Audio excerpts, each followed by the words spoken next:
alumna de la academia, entonces es lindo. Hermanos queridos, un placer estar. Ayer estuvimos con los varones, anoche, fue un lindo tiempo de poder estar con ellos también. Me encantó ver desde los niños, adolescentes, jóvenes, adultos y también gente grande. Fue como lindo estar con los hombres de la iglesia ayer. Así que un privilegio. Y como decíamos con el hermano Miguel, hoy día me tocaba venir de vuelta, era como el segundo tiempo de un partido más o menos, ¿sí? Así que ya estamos acá. Discípulos, no solo creyentes, fue lo que Rubén me pidió que compartiera con ustedes y es lo que vamos a hacer hoy día.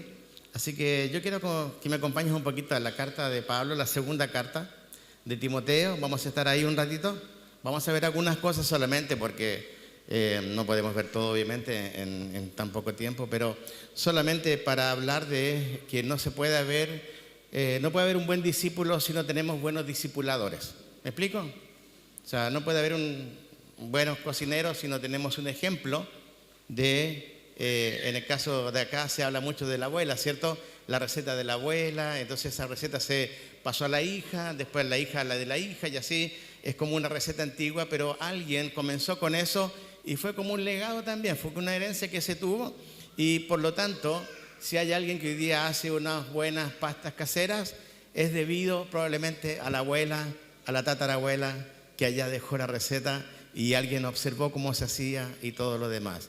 Para ser un buen discípulo tenés que tener un buen discipulador. Si no tenés un buen discipulador, entonces no vas a ser un buen discípulo. ¿Se entiende? O al revés, si no eres un buen discipulador, entonces tampoco vas a tener buenos discípulos. ¿Sí? La cosa marcha así.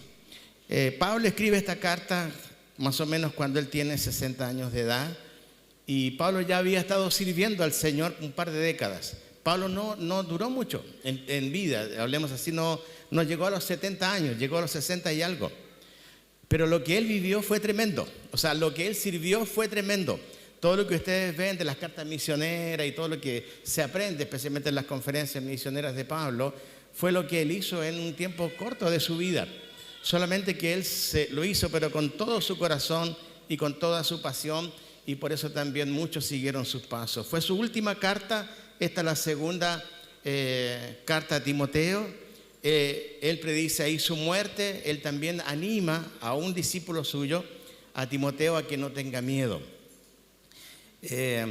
Algo de historia, en el tiempo cuando él escribe esta carta, antes Nerón se dice que había quemado Roma, porque Nerón para algunos era medio loco, ¿sí? Y él quería barrer con todos ahí en Roma y renombrar la ciudad.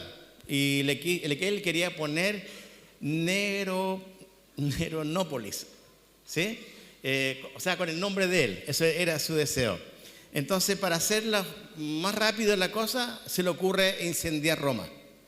Eso entonces le iba a dar la pauta a él para comenzar una nueva ciudad y le echó la culpa a los cristianos de que ellos habían sido los que habían quemado la ciudad de Roma. En ese momento la gente empezó a pedir la cabeza de los cristianos. Y los cristianos de ese momento, ya habían pasado varios años desde que había comenzado la iglesia en Jerusalén y se había ido avanzando con el evangelio. Y hubo un momento especial donde los cristianos se empiezan a rehusar a adorar a otros dioses, especialmente a deidades paganas romanas, ¿sí? Entonces se mantuvieron muy firmes y eso trajo contra ellos la persecución, ¿sí? Y esa persecución en muchos de ellos terminó en muerte. Y esa muerte que ellos tuvieron, obviamente gloriosa para Dios, fue sin duda importante. Cada vez que ellos se juntaban, como lo hace la iglesia cristiana evangélica, a tomar la cena del Señor, nosotros tomamos, ¿se acuerdan? El pan y el vino, ¿verdad? Y el pan para nosotros representa el cuerpo de Jesús y el vaso, la copa, la sangre de Cristo. Entonces, en ese momento, la gente de ese entonces, por ignorancia, pensaba que los cristianos se reunían, en ese momento se reunían en casa porque no había templos como este, entonces pensaban que los cristianos se reunían a comer carne humana o que se reunían a tomar sangre humana, ¿sí? Obviamente porque se escuchaba de que ellos recordaban a alguien por su cuerpo y que tomaban algo en el nombre del Señor, pero acordándose de su cuerpo y de su sangre.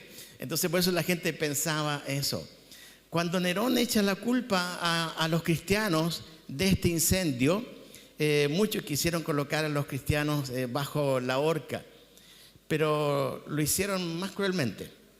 Algunos de ellos fueron crucificados, a otros se les vestía con pieles de animales, se les echaba al ruedo y de ahí se soltaban fieras salvajes para que atacaran entonces a aquellos que estaban vestidos con esa parte o esa piel de otro animal. Otros sufrieron muertes terribles. Algunos de ellos se les echaba una especie de brea, una especie de aceite en su cuerpo, se prendían sus cuerpos en la noche y eso era para que alumbraran los jardines imperiales. Tú puedes decir, bueno, pero gracias a Dios que eso no pasa acá, ¿cierto?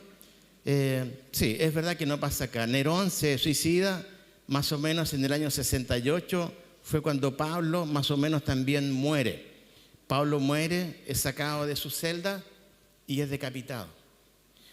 Una enseñanza que nos deja fuertemente Pablo en todas sus cartas, especialmente en esta carta, es que él no le tenía miedo a tres cosas.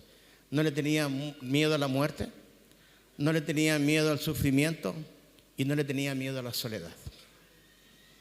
Y eso ya habla muy bien de un discipulador. ¿Me explico? Era alguien que no le tenía miedo a la muerte, no le tenía miedo al sufrimiento y no le tenía miedo a la soledad. ¿Por qué? Porque si él moría, sabía que él estaba vivo en Cristo, ¿cierto? Si él sufría, tenía el ejemplo de su Señor, que había muerto por él. Y si él estaba solo, también sabía que podía estar solo físicamente hablando, pero Dios, el Espíritu Santo, estaba con él como su consolador por la eternidad. Un discipulador sabe estas cosas. Son cosas básicas. Por eso es que él no temía esto, no temía la muerte. La muerte para él era el tránsito a la vida. ¿Me explico? Era encontrarse con el Creador. El tema es que a nosotros no nos gusta la muerte porque no nacimos para morir. Tú lees la Escritura, Adán y Eva no nacieron para morir. La muerte no estaba ahí, llegó con el pecado. Y eso nos trae después a nosotros mucho miedo, la muerte. Y tú le preguntas a mucha gente si le tiene miedo a la muerte, y te va a decir que sí, que le teme a la muerte, que no le gustaría morir. Y es verdad que nadie en su sano juicio diría, hoy yo quiero morirme. Nadie dice eso. Pero cuando llega una prueba, una enfermedad, y se escucha la palabra muerte, algo pasa en nuestro corazón, ¿cierto? Y eso pasa por nuestra relación con el Señor. Entonces, la muerte, hermanos, es lo más cercano que tenemos de Jesús. Parece raro, ¿cierto? Pero la muerte es lo más cercano que tú tienes de Jesús. Porque tras la muerte te encuentras cara a cara con Jesús, aquellos que somos sus hijos. Entonces Pablo no tenía miedo a sufrir, a la muerte ni a la soledad, porque no nos ha dado Dios espíritu de cobardía, dice 2 Timoteo 1:7, por lo cual asimismo padezco, 2 Timoteo 1:12. Me abandonaron todos los que están en Asia, 2 Timoteo 1:15, en el cual, hablando de Cristo, sufro penalidades, todo lo soporto, 2 Timoteo 2:9 y 10, persecuciones, padecimientos, persecuciones que he sufrido, 2 Timoteo 3:11, porque yo ya estoy para ser sacrificado y el tiempo de mi partida está cercana, 2 Timoteo 4:6. Demas me ha desamparado, amando este mundo, y se ha ido a Tesalónica. Crescente fue a Galacia y Tito a Dalmacia, 2 Timoteo 4:10. En mi primera defensa ninguno estuvo a mi lado, todos me desampararon, 2 Timoteo 4:16.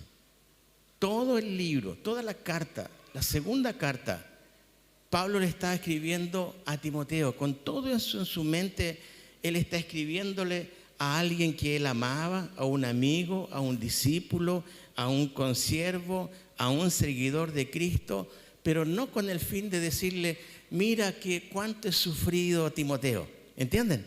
No es que él escribió para que Timoteo tuviera misericordia de él y dijera, ¡oh, cómo ha sufrido mi discipulador! ¿Entienden? Sino que Pablo está escribiéndole a él porque la tarea debía continuar. Ese era el punto. La carta que se escribe acá es para decir a alguien, ahora tienes un ejemplo. El mayor ejemplo es Cristo. Pablo siguió a Cristo, por lo tanto los demás podían seguir a Cristo a través de Pablo también. Entonces le está diciendo, yo Pablo, no tengo miedo a la muerte, yo no tengo miedo al sufrimiento, yo no tengo miedo a la soledad, porque sé que tras mi partida me encuentro con Jesús. Pero la cosa es que el cristianismo debía seguir. La iglesia debía continuar. Ahora, ¿con qué tipo de gente iba a continuar? Pablo anhelaba que la gente siguiera creyendo en Cristo. Pero no solamente como creyente, ¿me explico? Sino como algo más. Alguien que da un paso más. Y aquí Pablo es donde va a llegar. Y yo quiero que me acompañes un poquito nomás a 2 Timoteo 2:21. Porque aquí Pablo en un momento va a decir esto. Lo voy a tomar después al final. Solamente quiero tomar allá 3 partes importantes de este versículo. Está hablando Pablo y le está diciendo que para ser alguien, un instrumento de verdad delante de Dios, hay que limpiarse de algunas cosas. Esas cosas tenían que ver con la vida pasada de la gente que estaba ahí. Tenía que ver con lo que estaban creyendo. Todo aquello que uno necesita limpiarse o sacarse de encima para poder ser un buen discípulo de Cristo. Dice, así que si alguno se limpia de estas cosas, será instrumento. No dice ahí discípulo, pero la idea, instrumento, y dice para qué. Un instrumento para honra. Y dice que para ser un instrumento de honra había que tener 3 cualidades. La primera era santificado, es decir, que Cristo lo había apartado, que tenía que ser útil para el Señor y también que estuviera dispuesto para toda, no para algunas, sino que para toda buena obra. De eso se trataba, de eso se trata el discipulado bíblico. Se trata de ser un instrumento para honra, es decir, para honra del Señor, con 3 características. Santificado, es decir, saberme apartado por Dios para su servicio, ser útil y también estar dispuesto. Pablo le va a mostrar todo esto, hermanos, y yo quiero que esto, por favor, quede en tu mente.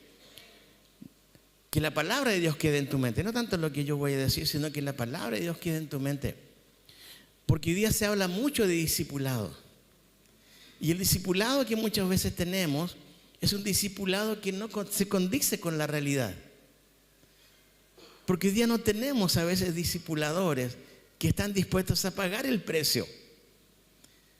Y no le podemos exigir a alguien que pague un precio si yo no estoy dispuesto a pagarlo.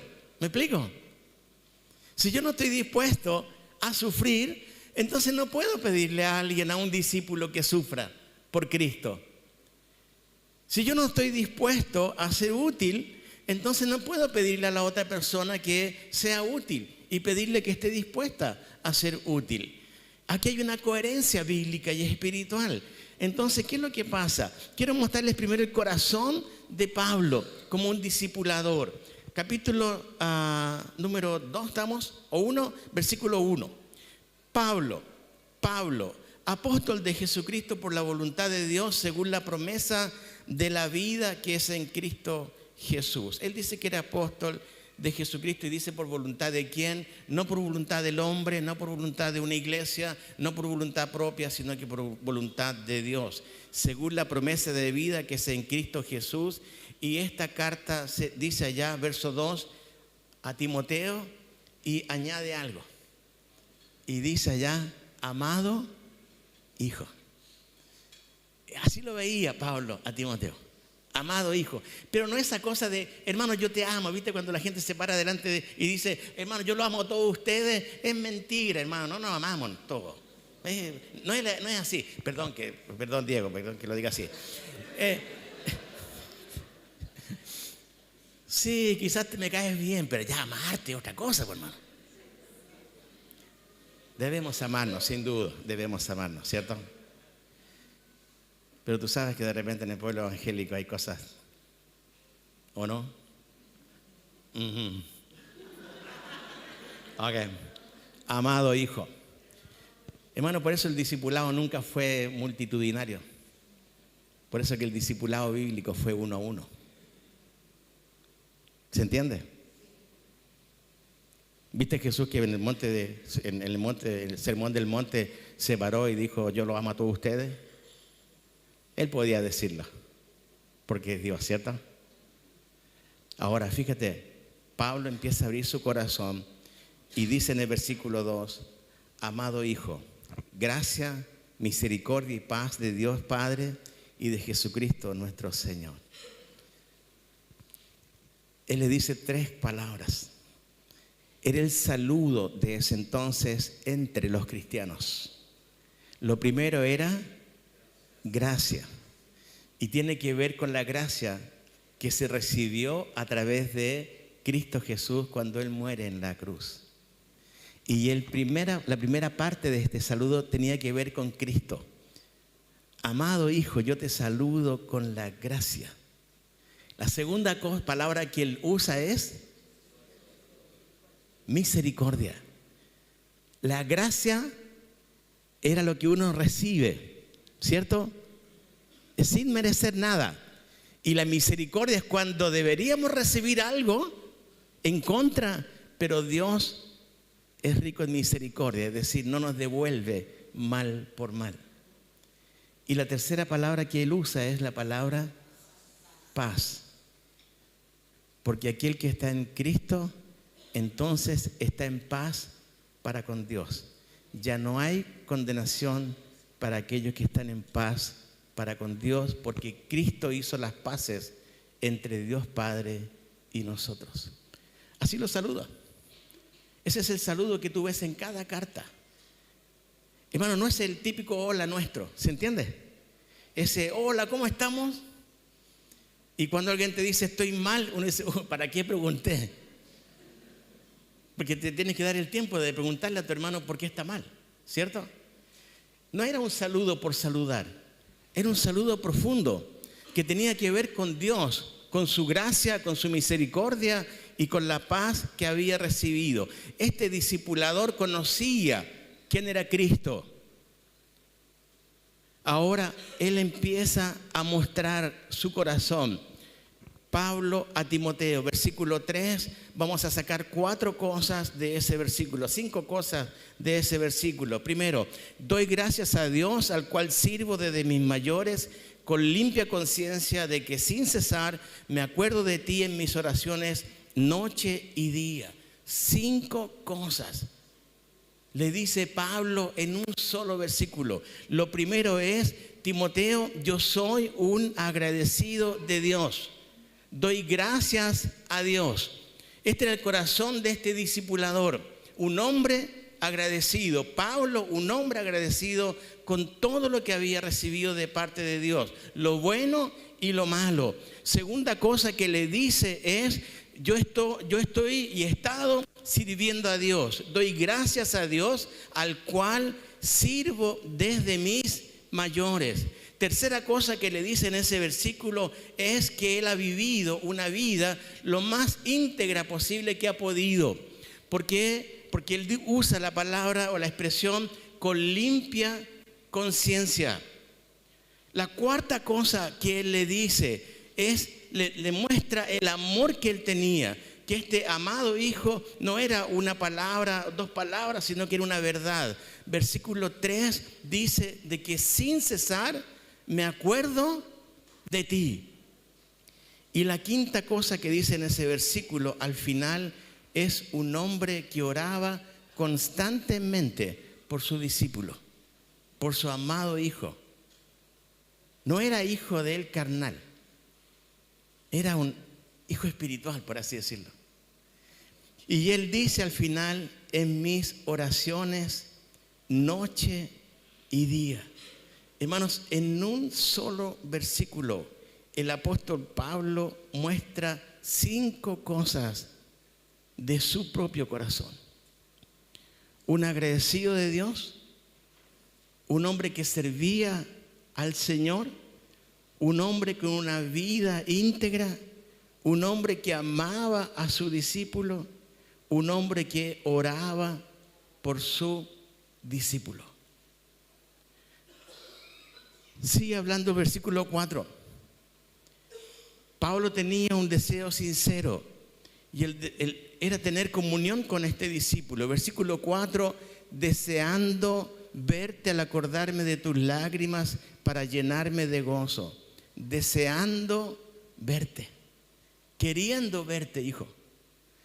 Y la otra, que va a terminar esta parte, versículo número 5, él reconoce algo muy importante en este discípulo que él tenía, trayendo a la memoria la fe. Este es fuerte lo que dice ahí. Yo sé que lo hemos leído muchas veces, pero dice la fe no fingida que hay en ti. Entonces la reflexión es, entonces existe una fe fingida. Si hay una fe no fingida, o sea, una fe verdadera, es porque entonces existe una fe que no es tan sincera, que no es tan real. Y aquí él lo deja claro. El Pablo habla de Timoteo y le dice, yo sé que tu fe no es fingida, que tu fe es real, es sincera, Timoteo. Ahora, si yo tuviera un discipulador así, hermano, a mí me encantaría. Un hombre que ora por mí, un hombre que quiere estar enseñándome la palabra de Dios, que quiere caminar conmigo, que quiere corregirme. El ejemplo que yo puedo ver en él de un hombre íntegro que está sirviendo al Señor, un hombre agradecido de lo bueno y de lo malo. Claro que sí, me gustaría ser parte de su escuela de discipulado. Pero no nos gusta a veces cuando viene un discipulador con todas estas características y de repente nos marca la cancha. ¿Se entiende la expresión marcar la cancha?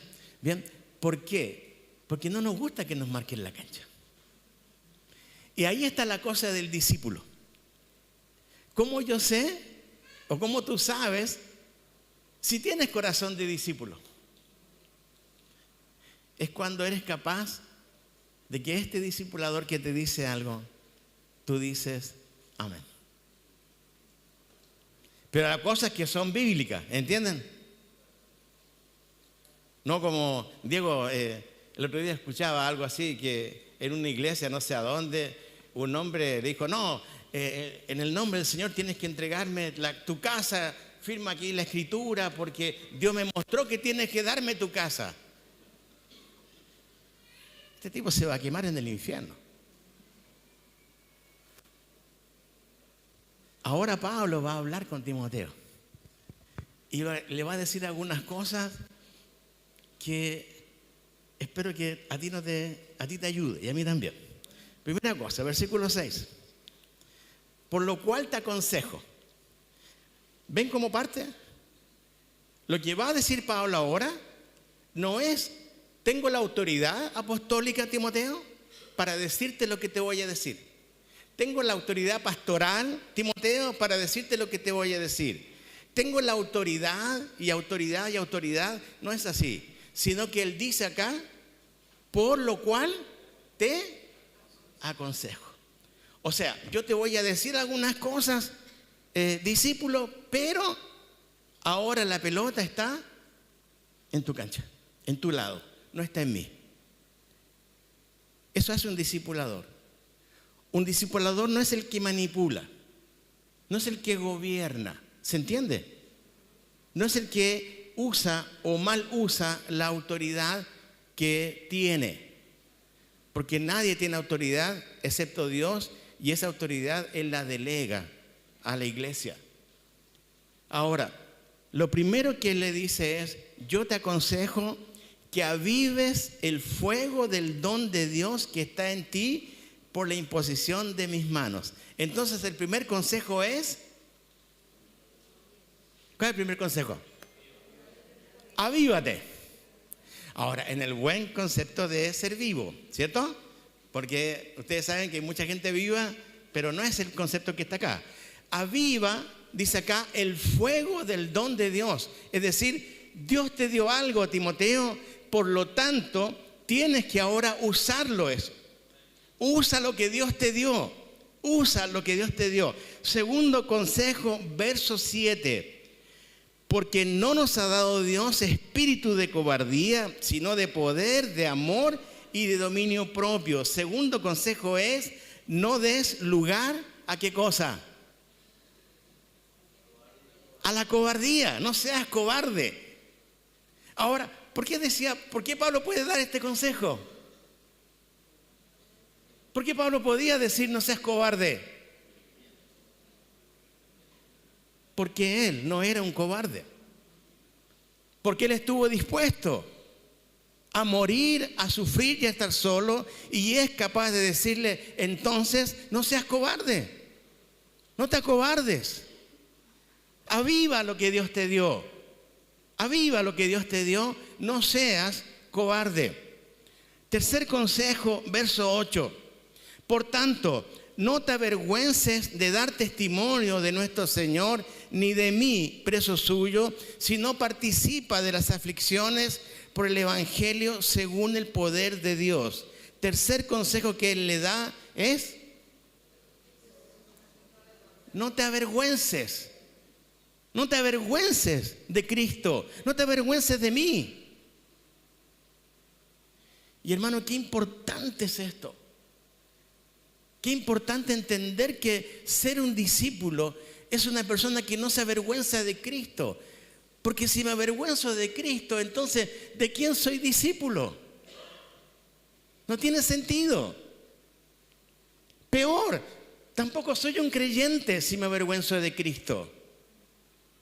Entonces Pablo está ahora llevándole a él, escucha bien, no a lo que tiene que hacer, sino a lo que él debe ser. ¿Me explico? Cómo tiene que funcionar su corazón, cómo tiene que funcionar su mente en relación a Dios. Aviva lo que Dios te dio. No seas cobarde, no le des espacio a la vergüenza. Verso 13. Retén la forma de las sanas palabras que de mí oíste en la fe y amor que es en Cristo Jesús. Esta expresión, retén la forma de las sanas palabras, es la idea de sigue el ejemplo de la sana enseñanza. Sigue el ejemplo de la sana enseñanza. Sigue lo que la Escritura dice. Esta es la idea. Sigue lo que la Biblia dice, lo que la Escritura está diciendo. Es como una canción que cantamos que decía, escrito está. Escrito está, decía una de las alabanzas. Esto significa que el discipulador conoce su palabra. ¿Quieres ser un buen discipulador? Te voy a hacer una pregunta, pero no me la respondas a mí. ¿Cuántas veces leíste tu Biblia completa? ¿Estás discipulando a alguien y nunca leíste la Biblia completa? Te voy a dar un consejo y después quizás nunca más me inviten, pero no importa. No sigas discipulando hasta que tú no leas la palabra completa. Porque jamás vas a poder decirle a tu discípulo, lee la palabra. Porque vas a estar mintiendo. Vas a estar engañando a tu propio corazón. Un discipulador que no lee la palabra, que no conoce la palabra, está lejos de ser un buen discipulador. Por eso Pablo dice, retén la forma de las sanas palabras. ¿Estás en algún ministerio? ¿Alabanza? ¿Servicio? ¿Diaconía? Lo que sea. ¿Nunca leíste la palabra completa?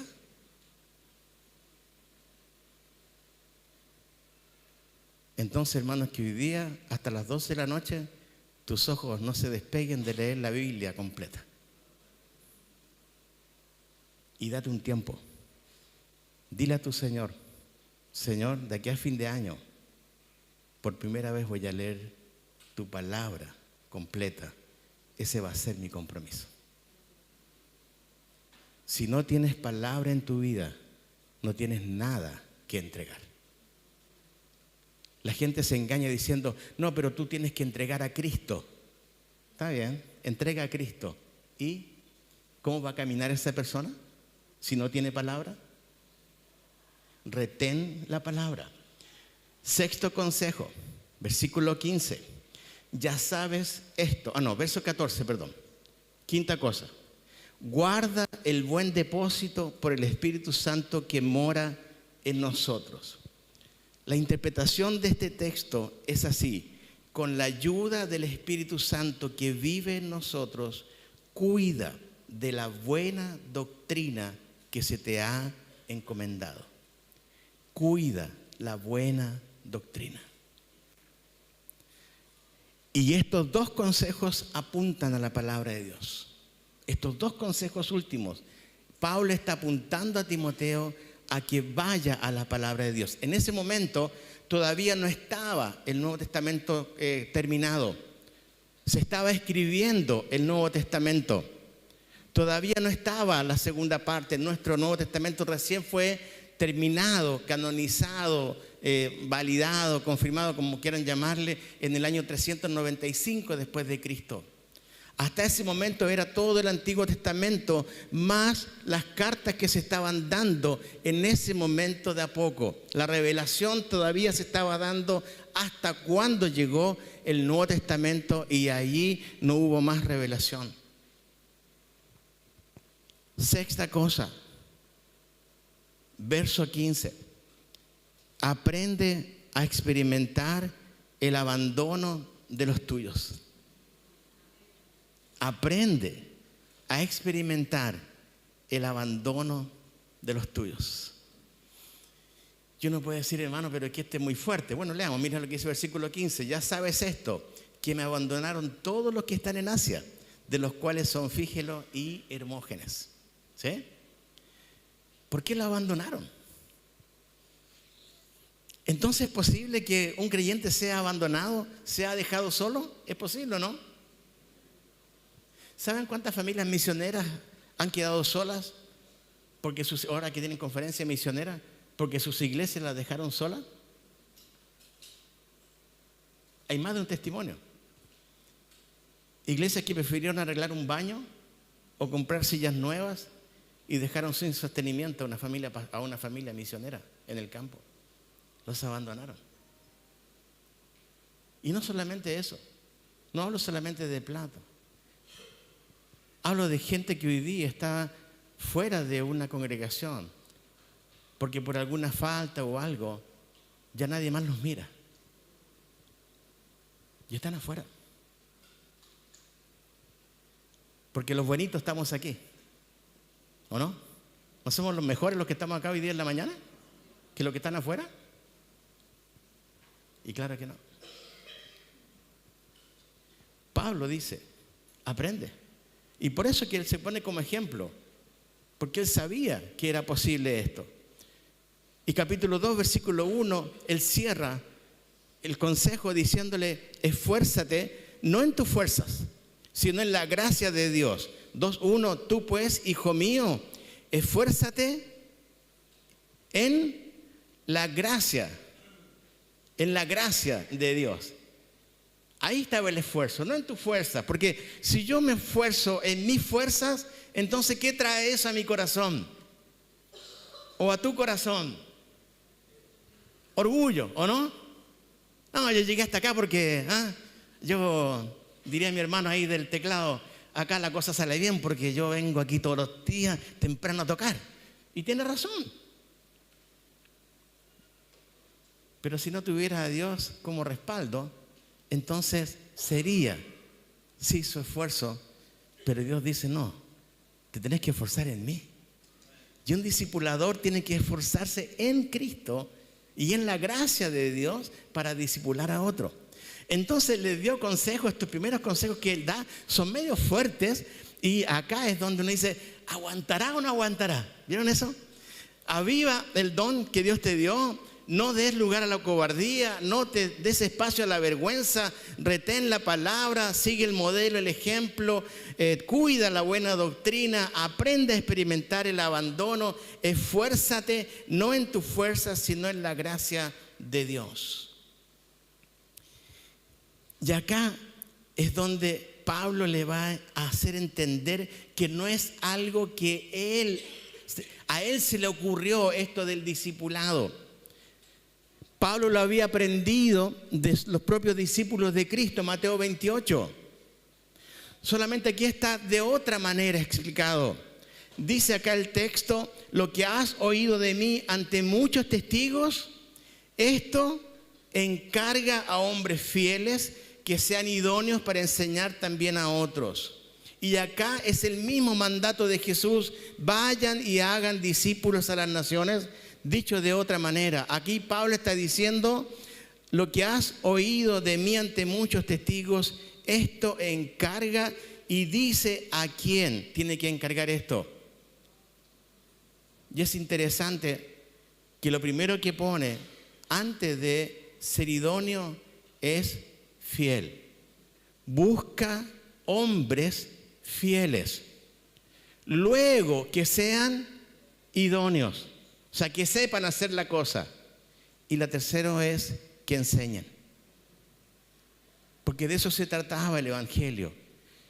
Que fueran y enseñaran lo que Cristo les había dado a ellos. Entonces, cuando uno escucha a Pablo, cuando él está escuchando a Timoteo, lee esta carta, se encuentra con un discipulador tremendo que lo mira y le dice: avívate, Timoteo, avívate. Algunos teólogos dicen que Pablo le está diciendo eso porque Timoteo era medio como que había que empujarlo, ¿eh? Había que empujarlo siempre. No sé si están así, pero puede dar la idea de eso de avívate. La obra debía continuar. ¿Cómo va a continuar la obra del discipulado? Ahí está la fórmula. ¿Qué es lo primero? ¿Qué es lo primero? Fidelidad. Lo segundo, idoneidad. Y lo tercero, enseñanza. ¿Quieres ser un buen discipulador? Estas tres cosas tenés que tener: ser fiel a tu Señor. Segunda cosa, saber lo que hay que hacer. Y tercera cosa, enseñar lo que la palabra de Dios dice, no lo que dice nuestro corazón. Y Pablo se lo va a demostrar a él. Pero antes de eso, él le muestra que el discipulado bíblico es intencional. ¿Qué significa esto? Que no es que ya, al voleo, vamos a discipular. Y le coloca tres ejemplos así como bien clarito. ¿Vieron cuando uno le explicaba a los niños el 2 más 2 son 4? Bueno, Pablo aquí está haciendo algo similar. No por tratarlo como niño, sino para que él entendiera. Y le da tres ejemplos de personas que tenían que hacer algo, y ese algo tenía que tener un sentido. Lo primero que se habla es un soldado. Versículo 2:3. Sufre pues penalidades como buen soldado de Jesucristo. El segundo ejemplo es de un atleta que lucha legítimamente, versículo 5, y también el que lucha como atleta no es coronado, sino lucha legítimamente. Y el tercer ejemplo es de un labrador, de un campesino. Dice que el labrador, para participar de los frutos, debe trabajar primero. Y le dice: no se puede ir a la guerra sin estar preparado. ¿O se puede? ¿El soldado puede pararse en primera línea, tener un fusil en la mano o una metralleta y no saber usarla? ¿Quién tiene una Biblia acá? A ver, ¿alguien tiene una Biblia en papel? Allá. Ahí nomás, levántela nomás, levántela, hermana. La hermana, por levantar la Biblia, por tenerla en su mano, ¿significa que está lista? ¿Está preparada? Pero ¿cómo si tienen la palabra de Dios en su mano? ¿O no? Ah, ¿no funciona así? ¿Cómo funciona? Gracias, hermano. Funciona si ella toma su palabra, lee su palabra y estudia su palabra. Entonces va a estar preparada. Eso pasa con un soldado, eso pasa con un campesino, eso pasa con un atleta.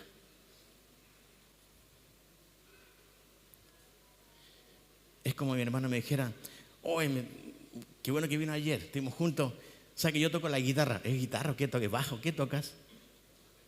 Bueno, las dos cosas, ya lo que está tocando él. Y hoy día de buena onda me dijera, ya, pero ¿sabe qué? Usted me cayó bien, ¿por qué no toca la guitarra hoy día? Y yo me hago el canchero. Me la coloco en la cosa acá y yo no sé tocar guitarra. Hermano, no por tener una guitarra significa que soy un guitarrista. No por tener una Biblia en la mano significa que soy cristiano. ¿Se entendió? No por venir a la iglesia significa que soy cristiano. No, incluso no por haberme bautizado significa que lo entendí y que soy cristiano. Eso está diciendo Pablo. Timoteo, la cosa funciona por lógica. El atleta verdadero no puede hacer trampa. Podría ganar, pero si le hacen un doping y sale positivo, entonces hizo fraude. El campesino, el labrador que se para frente al sembradío y dice, hoy que me gustaría tener tomates para el verano, y el tipo está ahí parado todo el día diciendo que me gustaría tener tomate en el verano y no hace nada, no va a tener tomates en verano.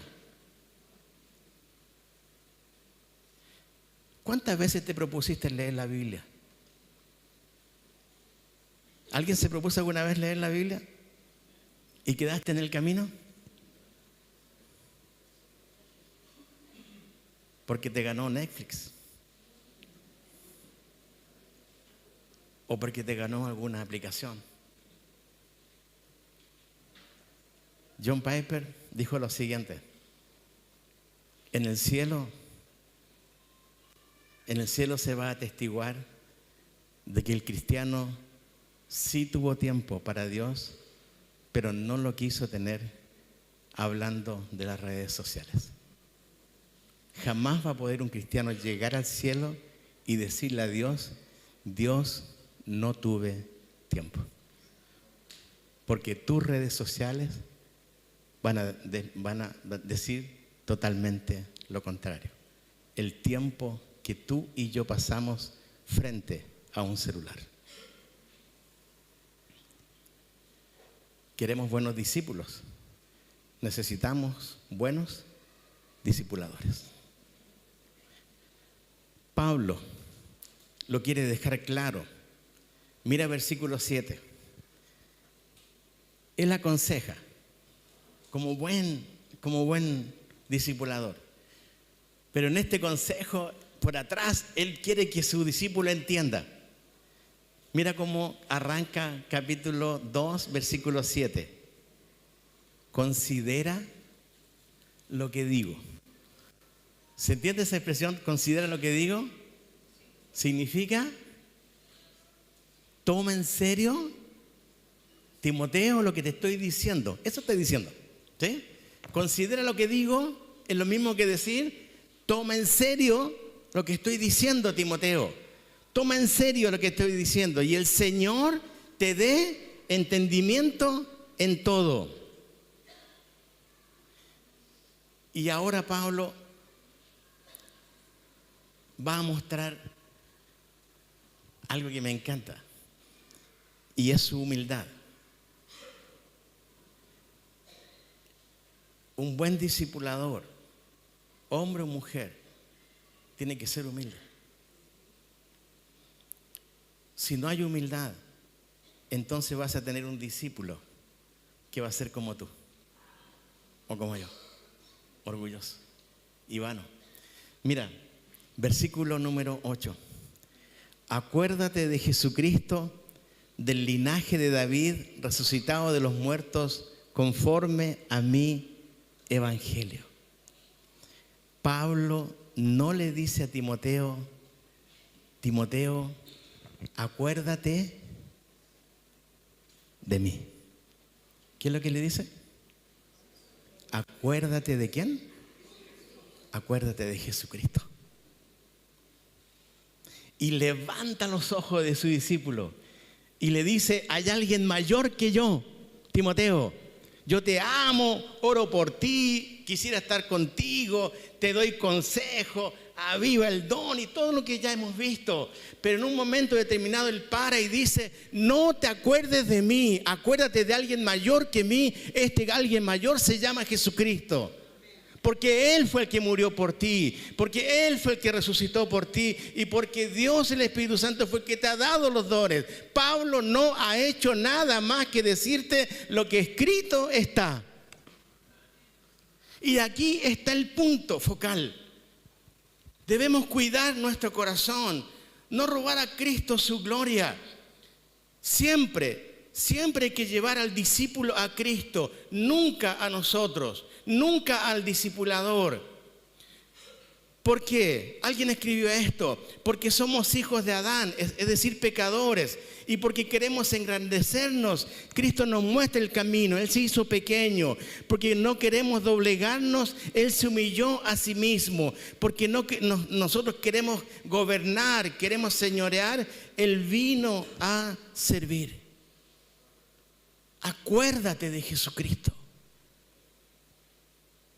Pablo, un instrumento más. Cada apóstol, un instrumento más. Hermano, ningún título de la Biblia daba autoridad.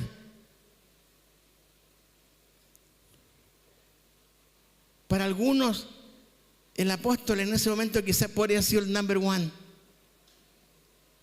Pero ¿sabes lo que era un apóstol? Un apóstol era el que estaba más abajo en el servicio. Nosotros hemos invertido y hemos cambiado. Y yo, no, él es pastor. No eres el pastor, tiene que estar aquí en la fila.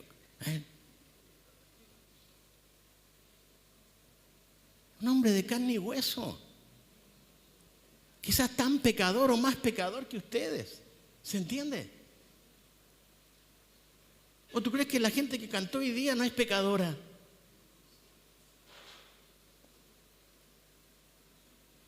¿Usted cree que la gente que está sirviendo no es pecadora? Somos pecadores, ¿o no? Por eso que necesitamos la gracia de Dios cada día. Por eso que necesitamos a Cristo cada día. Por eso que necesitamos acordarnos de Cristo cada día. De esto se trata, ser discípulo. Acuérdate, hermano, acuérdate de Jesucristo. Versículo 9, en el cual sufro penalidades. Vuelve a darle esta parte a Timoteo, en el cual, hablando de Cristo, sufro penalidades, hasta prisiones a modo de malhechor. Mas la palabra de Dios no está presa, Timoteo. Yo estoy preso. Él estaba en la cárcel cuando escribe esta carta. Él dice, yo estoy preso. Y quizás había otros más. Pero Timoteo, ¿dónde estaba? ¿Él estaba preso cuando escribe Pablo esta carta? No, Timoteo estaba afuera. Por eso que la palabra no estaba presa. Porque mientras haya creyentes verdaderos, discípulos verdaderos en el mundo, entonces la palabra jamás estará presa. Eso es lo que está diciendo Pablo. Yo estoy preso. Yo no puedo hacer más, Timoteo. Puedo hablar aquí a los presos, pueden venir a verme algunos, pero tú estás libre, hermano. Anda, no seas cobarde, no te avergüences. Habla de Cristo, acuérdate de Cristo, muestra a Cristo. Por eso que fui tu discipulador, para que seas un hombre que aprenda a discipular a otros más. Cristo era el centro. Pablo, con tal de hacer Cristo discípulo, estaba dispuesto a morir. Un discipulador verdadero tiene que estar dispuesto a pagar los precios. Tiene que alentar a sus discípulos para que hagan más discípulos. De esto se trata el cristianismo.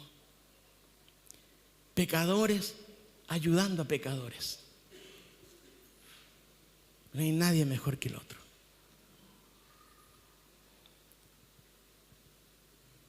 Sí hay gente, pecadores, que quieren y anhelan estar más cerca de su Señor. Por eso aman su palabra. Por eso aman orar. Por eso aman compartir la palabra. Por eso aman la verdadera comunión. Por eso aman a Jesús y se acuerdan de Él.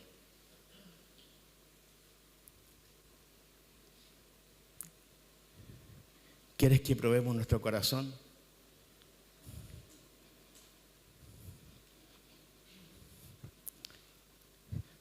Prueba tu corazón. El creyente espera panes y peces. El discípulo es un pescador. ¿Ven la diferencia? El discípulo, el creyente, espera panes y peces. El discípulo es un pescador. El creyente lucha por crecer. El discípulo lucha por reproducirse. El creyente se gana. El discípulo se hace. Al creyente le gusta el halago. Al discípulo, o el discípulo prefiere el sacrificio vivo. El creyente murmura y reclama. El discípulo obedece y se niega a sí mismo. El creyente es yo. El discípulo es ellos. El creyente sueña con la iglesia ideal. El discípulo se entrega para lograr la iglesia real. La meta del creyente es estar en el cielo. La meta del discípulo es ganar almas para el cielo. El creyente maduro se hace discípulos. El discípulo maduro asume los ministerios. El creyente cree que se le prometió una almohada. El discípulo sabe que tiene que cargar una cruz y llevarla día a día. El creyente se cree indispensable. El discípulo muere todos los días. El creyente sigue a los hombres. El discípulo sigue solo a Cristo. El creyente es quizá. El discípulo es heme aquí. El creyente puede que predique el evangelio. El discípulo hace discípulos. Discípulo, creyente, hay una diferencia. Y la diferencia está en ese pasaje que vimos al principio. Segunda de Timoteo 2, 21. Pablo dice, así que si alguno se limpia de estas cosas, será instrumento para honra, santificado, útil al Señor y dispuesto para toda buena obra. ¿Quieres ser un buen discípulo? Ahí está. Saberse apartado por el Señor, ser útil al Señor y estar dispuesto para toda buena obra. Pero hay una condición. ¿Cuál es? Versículo 21. ¿Cuál es la condición? Estudiar la palabra. Pero hay versículo 21 nomás. ¿Cuál es la condición para ser un buen discípulo?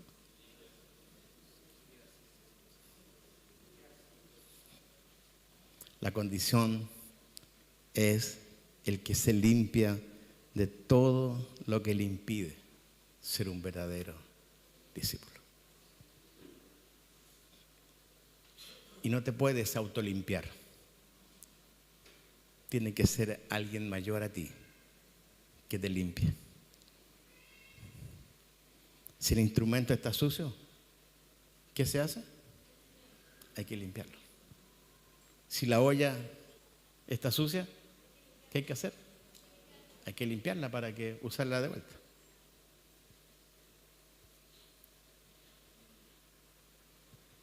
Ser limpios es algo que solamente puede hacer Jesucristo. Nadie más. Por eso es la condición. Muchos quieren ser discípulos, pero no están dispuestos a la limpieza. Porque la limpieza duele. Que no queremos sacar esas cositas que están por años impregnadas. Hermanos, tenemos que aprender que en vez del reposo podamos servir hasta el cansancio. Que del descanso temporal nos esforcemos en lo eterno. Que de la alegría momentánea busquemos el gozo permanente.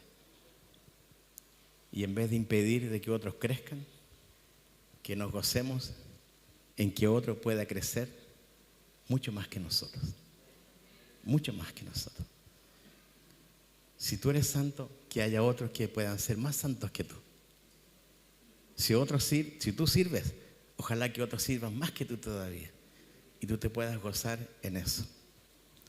Para ser un buen discípulo, necesitas un buen discipulador. Oramos al Señor. Y voy a pedir a mi hermano, vení, pero vamos a orar primero, ¿sí? Señor, gracias te doy por tu palabra. Señor, necesitamos de ti para caminar contigo. Necesitamos, Señor, de ti para ser instrumentos de verdad. Señor, permite que podamos tomar el desafío de leer tu palabra. Que no pase este año, Señor, sin haberla leído una vez completa. Para que podamos decir a otra persona, ¿sabes qué? Escrito está, en la palabra está la respuesta. Pero mientras, Señor, no lo sepamos, no lo vamos a poder decir con autoridad. Padre, trabaja en nuestras vidas. Haznos, Señor, discipuladores, pero también haznos buenos discípulos. Y, Señor, sobre todas las cosas, haznos acordarnos todos los días de Jesucristo, nuestro Señor. Aquel que murió y resucitó para darnos el privilegio de ser llamados hijos de Dios. Señor, si hay alguien en esta sala que aún no es creyente, te suplico con todo mi corazón que sea el tiempo de que ellos se vean encontrados por ti, que ellos puedan verte en ti como el Dios que salva, el Dios que libera, el Dios que da vida eterna. Señor, gracias por este tiempo. En nombre de Jesús. Amén. Amén. Amén.